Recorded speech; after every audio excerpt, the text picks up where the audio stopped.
as well as automatically being initiated into the Bonk Brotherhood, the Kens, Club Crunch, and even the Dong Dynasty. The hammer is a truly exceptional choice of weapon out of the 14 available in Monster Hunter Wilds that punches out very high single strike damage, only rivaled by the Greatsword, and even then in some cases it's pretty close, with the added bonus of being far less committal and even offering the hunter some pretty good mobility. That's not even mentioning that it's the game's premium concussion giver and provides 3 separate offset uppercuts that you can do, allowing for an incredibly satisfying counterplay playstyle. It's received fantastic updates and buffs all the way back from pre-TU2, making it a wonderful choice for many monsters, and Omega is no exception. I was already using a really solid build for him, but with the addition of Arch-Tempered New Udra, I've slightly tweaked it, making it even more devastating and giving you more bang for your bonk. I've already done one of these for dual blades, so if you're a fan of the weapon, definitely check that one out too. And if powerful builds and guides are your thing, you can subscribe for more, but either way, let's jump in and maximize your OP-ness. The weapon of choice is pretty flexible depending on your target, so if you want to apply this to other monsters, you can do. Here versus Omega, we're going to take the Laggy Acris Hammer, the High Vortex Hammer, coming in at a very solid 220 attack, neutral affinity, 450 Thunder Elemental, quite a lot, a generous slab of white sharpness, and your standard 3-2-1 deco slots. On the equipment skills, we've got Slugger level 2 for free without slotting it in, it's a really nice bonus, and the Laggy Acris unique Convert Thunder Resistance, which in the case of Hammer will give us 5 Thunder attack per point of Thunder Resistance. For the decorations, I've gone for Crit Boost 3, Crit Boost 2, and Attack Boost 1. For the helmet, we're using the Laggy Acris Helm Beta. It comes with 2 levels of maximum might on the equipment skills, which is super tasty. Generous 3-2-1 decoration slots, in which we have a Challenger Jewel for Agitator 1, a Counter Jewel for Counter Strike 1, and a Shockproof Jewel for Shock Absorber if you are playing in multiplayer. And will be one of the pieces for the set bonus Leviathan's Fury Azure Bolt 1, increasing your affinity by 15% for 20 seconds, and dealing a small single hit of lightning damage, with a cooldown of 30 seconds once the duration has expired.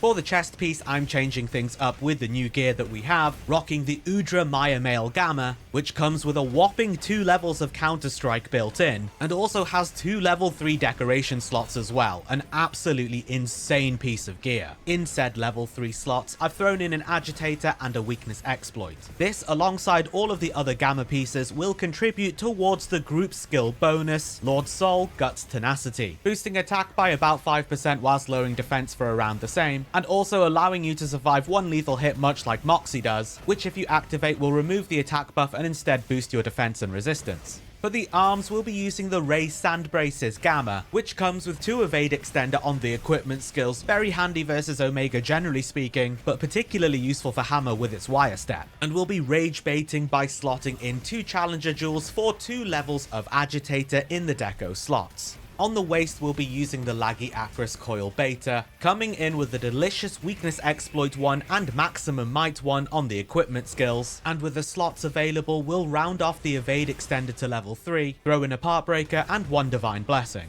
Last but certainly not least, with the armors, on the legs we will have the Duna Wild Greaves Gamma, boasting 3 levels of Quick Sheath and 1 Agitator on the equipment skills, chucking in that wonderfully efficient single level of Burst with the Chain Jewel, and those 2 remaining levels of Divine Blessing to give us a round 3. If you don't want to be Divine Blessing maxing with 3 Divine Blessing and the Kanafa food buff here, you can put something else like Fire Resist. For the talisman, I'm using one of my God Roll charms with 3 Razor Sharp, 3 Stun Resistance. It's insane, I know. It also comes with a full stack of deco slots, in which I've put another attack boost and 2 levels of recovery up. Of course, you may not have this exact one yourselves. Use one of your favorite charms, whether it's an RNG one or one of the powerful set ones, and make any tweaks that you need to accordingly. That's the full build in all of its bonking glory. Let's go over all of the equipment skills that you're going to have. On the weapon side, 5 critical boost, 3 Razor Sharp, 2 attack boost, 2 Slugger, and the Convert Thunder Resistance. And on the armor side, 5 Agitator, 3 Counter Strike, 3 Maximum Might, 3 Divine Blessing, 3 Stun Resistance, 3 Evade Extender, 3 Quick Sheath, 2 Weakness Exploit, 2 Recovery Up,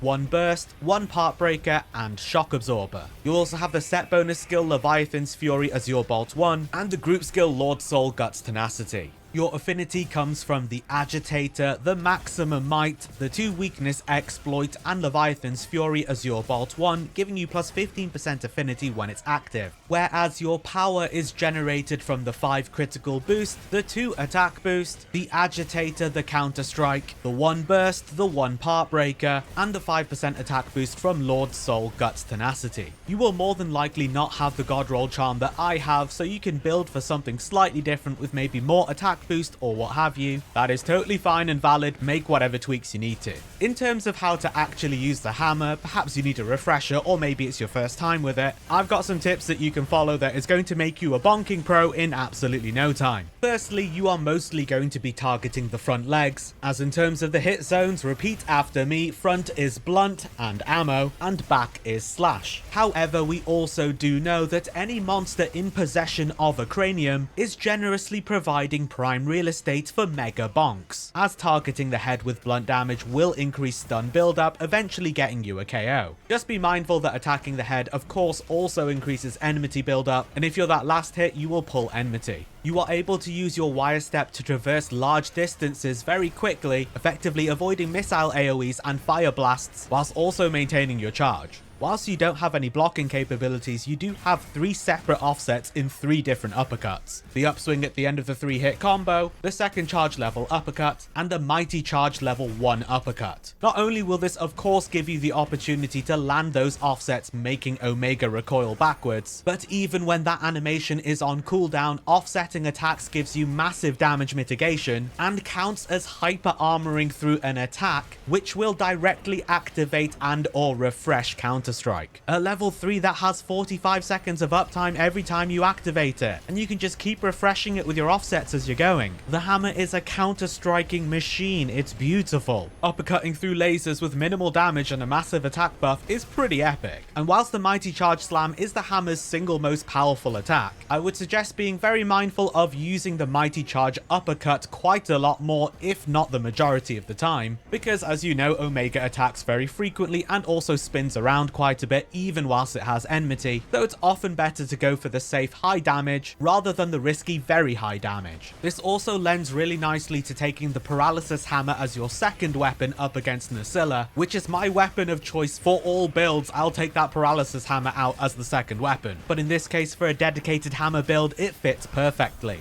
And that is everything that you should need. You've got the full build and a bunch of tips on how to play the hammer effectively, either as a refresher or for the first time. Take it out for a bonk, it should see you through, but the rest is very much so in your hands. Let me know what talisman you use, because inevitably you will have to make some adjustments, unless you just so happen to have the same God Charm with Razor Sharp 3, Stun Resistance 3, and all 3 deco slots available, which could well be the case. If you haven't caught the Sword and Shield build yet, that one's great too, check it out. And if you're still looking for some tips on how to beat Omega or Savage Omega in the first place, I've done 2 lots of 12 tips guides, one that's more kind of core and another that's more advanced. Check those out, they will definitely offer something of value to you. If builds and guides like this in Monster Hunter Wilds and other games too are your thing, you can subscribe for more. But either way, thank you so much for watching, and until next time, I'll see you in the Forbidden Lands.